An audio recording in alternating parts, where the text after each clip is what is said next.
अस्सलाम वालेकुम नाज़रीन, ड्रामा सीरियल दस्तक की नेक्स्ट एपिसोड में आप देखेंगे सैफ जो कि पहले पहल तो अपनी जिद पे ही डटा हुआ था कि ना तो मैं इस किरण को अपना बच्चा वापस दूंगा और ना ही इसे तलाक। ये तो फरियाद सैफ पर गुस्सा करती है कि उसे तलाक दो, बच्चा दो, जान छोड़ो अपनी। और बिल आखिर इस सैफ ने सेटलमेंट कर ही ली इस किरण से, वरना किरण और उसकी बहन तो धमकी दे चुकी थी कि वो अब जेल ही जाएगा।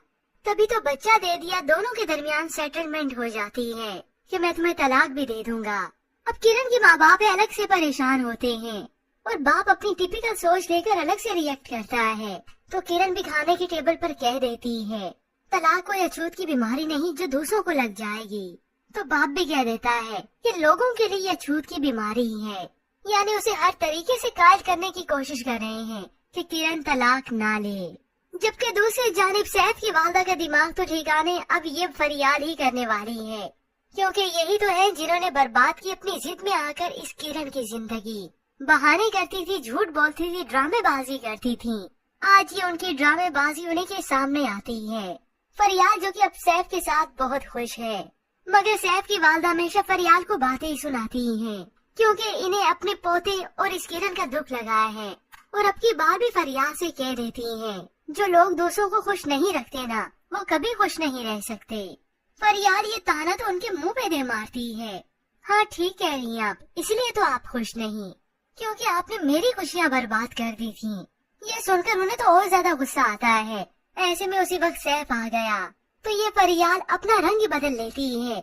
उसी वक्त उनके सामने अच्छी बनने लगी और सैफ को ले जाती है। हाँ चले सैफ, मैंने पूछ लिया है। यूँ माँ तो मोई तकती रहेगी इस फरियाद का और अपने बेटे का।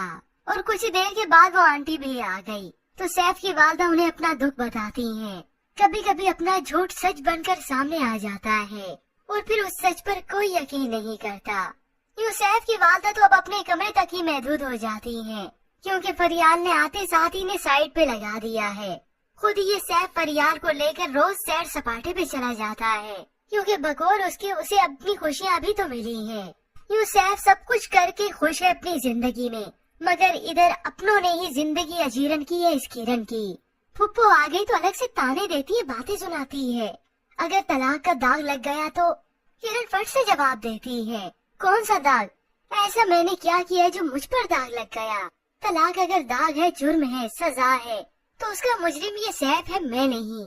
मगर ये माशरा ना तो कबूल करता है और ना ही ये अपने, क्योंकि सैफ की तरफ से किरण को तलाकनामा मौसूल हो चुका है, जिसे देखकर किरण बहुत रोती है। चुपके से उसकी बहन ने देखा। यूँ कुछ ही देर के बाद किरण सबको बता देती है, जिसके बाद तो हर तरफ उदासी ही छा गई। उसकी दी हुई रिंग भी वो उतार देती है। यूँ इस सब के बाद किरण जो कि अब खामोशी से नहीं बैठेगी। माँ बाप लोगों के प्रेशर में आकर किरण को बातें तो सुनाते ही रहेंगे, मगर किरण अब की बार मजबूत बनेगी और अपने बेटे का रोशन मुस्तकबिल बनाने की कोशिश करेगी, अपना आप संवारेगी। जबकि दूसरी जानिब सैफ को तो अब मालूम होगा, पहले तो बाप था जो सब कुछ संभाल रहा था, अब सैफ जो कि घर पर तो मिलता ही नहीं, तो ऑफिस क्या खाक मिलेगा। यूँ देखते ही देखते सैफ को काफी क्राइसिस का सामना करना पड़ेगा और फिर व्यूअर्स दिखाया जाएगा 7 साल का अरसा भी बीत चुका है। मगर ऐसे में व्यूअर्स आपको क्या लगता है, क्या किरण खुद को मजबूत कर पाएगी? मजीद ड्रामा रिव्यूज के लिए आप देखते रहिए।